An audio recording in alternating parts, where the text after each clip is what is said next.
ಈಗಿನ ಕಾಲದಲ್ಲಿ ಹಣ ಅಂದರೆ ಎಣ ಕೂಡ ಬಾಯಿ ಬಿಡುತ್ತೆ ಎನ್ನುವಂತಹ ಮಾತು ಇದೆ. ಅದೇ ರೀತಿಯಾಗಿ ನಾವು ಕೆಲವೊಂದು ಘಟನೆಗಳನ್ನು ನೋಡ್ತಾ ಇರ್ತೇವೆ. ಹಣ ಎಂಥ ಮನುಷ್ಯನನ್ನು ಕೂಡ ಎಂತೆಂಥ ಕೆಲಸವನ್ನು ಮಾಡಿಸುತ್ತೆ ಅನ್ನುವಂಥದ್ದು ಅನೇಕ ಉದಾಹರಣೆಗಳನ್ನು ನಾವು ನೋಡಿದ್ದೇವೆ. ಇದೇ ರೀತಿಯಾಗಿ ಇಲ್ಲೊಂದು ಘಟನೆ ಇದೆ. ಒಬ್ಬ ಮಗ ತನ್ನ ತಂದೆಯನ್ನೇ ಹಣಕ್ಕಾಗಿ ಕೊಲೆ ಮಾಡಿರುವಂಥದ್ದು. 30 ಲಕ್ಷ ಹಣಕ್ಕಾಗಿ ತಂದೆಯನ್ನೇ ಕೊಂದುಬಿಟ್ಟಿದ್ದಾನೆ ಈ ಒಂದು ಭೂಪ. ಇನ್ನು ವಿಮೆಯ ಹಣಕ್ಕಾಗಿ ತಂದೆಯನ್ನ ಅಪಘಾತ ಮಾಡಿಸಿ ಮಗ ಕೊಂದಿರುವಂಥದ್ದು. ಈ ಘಟನೆ ಕಲಬುರಗಿಯಲ್ಲಿ ನಡೆದಿದೆ. ಈ ಘಟನೆ ನಡೆದಿದ್ದು ಸುಮಾರು ಕಳೆದ ವರ್ಷ ಏನಾಗಿದೆ ಅಂತಂದ್ರೆ ಜೂನ್ ಜುಲೈ ತಿಂಗಳಲ್ಲಿ ಆ ಸರಿ ಸುಮಾರಿಗೆ ನಡೆದಿರುತ್ತೆ. ಈ ಘಟನೆಯಿಂದ ಮಗ ಏನು ಮಾಡಿರ್ತಾನೆ ಅಂತಂದರೆ ತನ್ನ ತಂದೆಯ ಹಣ, ವಿಮೆ ಹಣ ಏನಿರುತ್ತೆ ಆ ವಿಮೆ ಹಣ ಪಡೆಯೋಕೆ ಈ ಒಂದು ಕೃತ್ಯವನ್ನು ಎಸಗಿದ್ದಾನೆ ಎನ್ನುವಂತಹ ಮಾಹಿತಿ ಬಂದಿದೆ.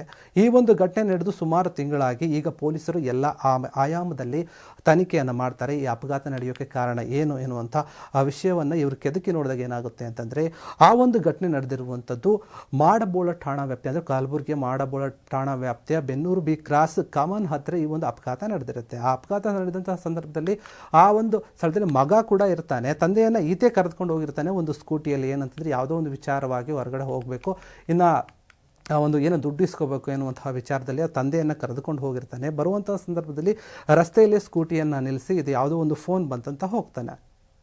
ಹೋದಂಥ ಸಂದರ್ಭದಲ್ಲಿ ಅಲ್ಲಿ ತಂದೆ ನಿಂತಿರ್ತಾನೆ. ಇವರ ಒಂದು ಸ್ನೇಹಿತರೇನಿರುತ್ತೆ, ಮಗ ಸತೀಶ್ ಎನ್ನುವಂಥ ಮಗ ಏನಿದ್ದಾನೆ ಆ ಮಗನ ಒಂದು ಕೆಲವೊಂದು ಸ್ನೇಹಿತರು ಈ ತಂದೆಯನ್ನ ಮೇಲೆ ಏನಾಗುತ್ತೆ ಅಂದರೆ ಟ್ರ್ಯಾಕ್ಟರ್ ಹತ್ತಿಸಿ ಕೊಲೆಯನ್ನು ಮಾಡ್ತಾರೆ.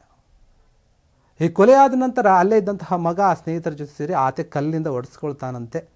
ಸ್ನೇಹಿತರಿಂದ ಒಡಿಸ್ಕೊಂಡು ಇದು ಒಂದು ಅಪಘಾತ ಆಗಿದೆ ಅನ್ನೋ ರೀತಿಯಲ್ಲಿ ಬಿಂಬಿಸಿ ಮಗನೇ ಹೋಗಿ ಪೊಲೀಸ್ ಠಾಣೆಗೆ ಒಂದು ದೂರನ್ನು ಕೊಡ್ತಾನೆ, ಈ ರೀತಿಯಾಗಿ ಒಂದು ಅಪಘಾತ ಆಗಿದೆ ಅಂತ. 60 ವರ್ಷದ ತಂದೆ ಏನಿದ್ದಾನೆ ಕಾಳಿಂಗರಾಯ ಅನ್ನುವಂಥದ್ದು ಆತನ ಹೆಸರು. ಆ ತಂದೆಯನ್ನು ಈತ ಕೊಲೆ ಮಾಡಿಸಿದ್ದು ಯಾಕೆ, ಈ ಒಂದು ಘಟನೆ ನಡೆಯೋಕ್ಕೆ ಕಾರಣ ಏನು ಅಂತ ಹಿಂದೆಯಿಂದ ನೋಡಿದಾಗ ಈತ ಸಾಕಷ್ಟು ಸಾಲವನ್ನು ಮಾಡ್ಕೊಂಡಿರ್ತಾನೆ. ಮನೆ ಕಟ್ಟುವ ಒಂದು ವಿಚಾರದಲ್ಲಿ ಈತನಿಗೆ ದುಡ್ಡಿನ ಅವಶ್ಯಕತೆ ತುಂಬ ಇರುತ್ತೆ.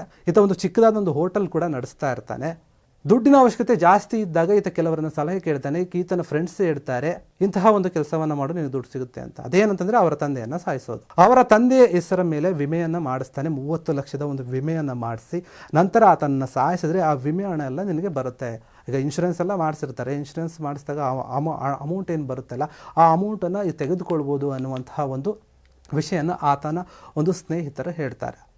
ಆ ಸ್ನೇಹಿತರು ಹೇಳಿದಂತಹ ಒಂದು ವಿಷಯನ ಈತ ಗಮನದಲ್ಲಿಟ್ಕೊಂಡು ಅದೇ ರೀತಿಯಾಗಿ ಈತ ಮಾಡೋಕ್ಕೆ ಹೊರಡ್ತಾನೆ. ಇನ್ನು ಒಂದು ಈ ರೀತಿಯಾದಂತಹ ಒಂದು ಸಲಹೆಯನ್ನು ನೀಡಿದ್ದು ಅರುಣ್ ಕುಮಾರ್ ಎನ್ನುವಂಥ ಆತನ ಸ್ನೇಹಿತ ಈ ಒಂದು ಐಡಿಯಾವನ್ನು ನೀಡಿರ್ತಾನೆ. ಈ ಒಂದು ಕೆಲಸವನ್ನು ಮಾಡೋಕ್ಕೆ ಆತನ ಸ್ನೇಹಿತನಿಗೆ ಮಗನೇ ತಂದೆಯನ್ನು ಸಾಯಿಸೋಕೆ ಸುಮಾರು 5 ಲಕ್ಷ ರೂಪಾಯಿಯ ಒಂದು ಸುಪಾರಿಯನ್ನು ಕೂಡ ಕೊಟ್ಟಿರ್ತಾನಂತೆ. ನೋಡಿ, ಹಣವನ್ನು ಪಡೆಯೋಕೆ ಒಬ್ಬ ಮಗ ಮಾಡಿರುವಂತಹ ಈ ಒಂದು ಹೀನ ಕೃತ್ಯ ಎಂಥವರನ್ನು ಕೂಡ ಒಂದು ಗಾಬರಿಗೊಳಿಸುತ್ತೆ. ಯಾಕಂದರೆ ಆ ಹಣಕ್ಕಾಗಿ ಹೆತ್ತ ತಂದೆಯನ್ನು ಅಥವಾ ತಾಯಿಯನ್ನು ಸಾಯಿಸುವಂಥ ಜನರು ಕೂಡ ಈ ಕಾಲದಲ್ಲಿ ಇರ್ತಾರಲ್ಲ ಎನ್ನುವಂತಹ ಪ್ರಶ್ನೆ ಮೂಡ್ತಾ ಇದೆ. ಜನ ಹಣಕ್ಕಾಗಿ ಏನೆಲ್ಲ ಒಂದು ಘಟನೆಗಳನ್ನು ಮಾಡ್ತಾರೆ. ಎತ್ತವರನ್ನು ನೋಡಲ್ಲ, ಸಂಬಂಧಿಕರನ್ನು ನೋಡಲ್ಲ, ಸ್ನೇಹಿತರನ್ನು ನೋಡಲ್ಲ, ಯಾರನ್ನು ಕೂಡ ನೋಡಲ್ಲ. ಈ ಹಣ ಅಂತ ವಿಚಾರ ಬಂದಾಗ ಅಂತ ನೋಡೋದು ಅಂತ ಈ ಒಂದು ವಿಚಾರಗಳು ಬಂದಾಗ, ಈ ರೀತಿ ಒಂದು ಘಟನೆಗಳು ನಮ್ಮ ಕಣ್ಣು ಮುಂದೆ ಬಂದಾಗ ಹಣ ಎಂಥವರನ್ನು ಕೂಡ ಬದಲಾಯಿಸಿಬಿಡುತ್ತಲ್ಲ ಎನ್ನುವಂತಹ ವಿಚಾರವನ್ನು ಕೇಳಿದಾಗ ಎಂಥವರು ಕೂಡ ಈ ಒಂದು ವಿಚಾರಗಳು ಯಾಕೆ ಇಷ್ಟು ಸಮಾಜ ಕೆಟ್ಟೋಗ್ತಾ ಇದೆ, ಜನರು ಯಾಕೆ ಈ ರೀತಿಯಾಗಿ ಬದಲಾಗ್ತಾ ಇದ್ದಾರೆ ಎನ್ನುವಂತಹ ಆ ಪ್ರಶ್ನೆ ಎದ್ದು ಕಾಡುತ್ತೆ. ಹೀಗಾಗಿ ಏನಾಗಿದೆ, ಈ ಒಂದು ವಿಚಾರದಲ್ಲಿ ಈ ಒಂದು ಘಟನೆ ಮಾಡಿದಂತಹ ಮಗನನ್ನು ಈಗಾಗಲೇ ಪೊಲೀಸರು ಬಂಧಿಸಿದ್ದಾರೆ. ಅದರ ಜೊತೆಗೆ ಹೋಟೆಲ್ ಮಾಲೀಕಾಗಿ 4 ಕೂಡ ಅಲ್ಲಿನ ಪೊಲೀಸರು ಬಂಧಿಸಿ ವಿಚಾರಣೆಯನ್ನು ಮಾಡ್ತಾ ಇದ್ದಾರೆ. ಇನ್ನು ಎಲ್ಲ ರೀತಿಯಲ್ಲೂ ಕೂಡ ವಿಚಾರಣೆ ನಡೆಸಿ ಈ ಒಂದು ಘಟನೆಯ ಬಗ್ಗೆ ಸಂಕ್ಷಿಪ್ತ ವರದಿಯನ್ನು ಪಡಿತಾ ಇದ್ದಾರಂತೆ.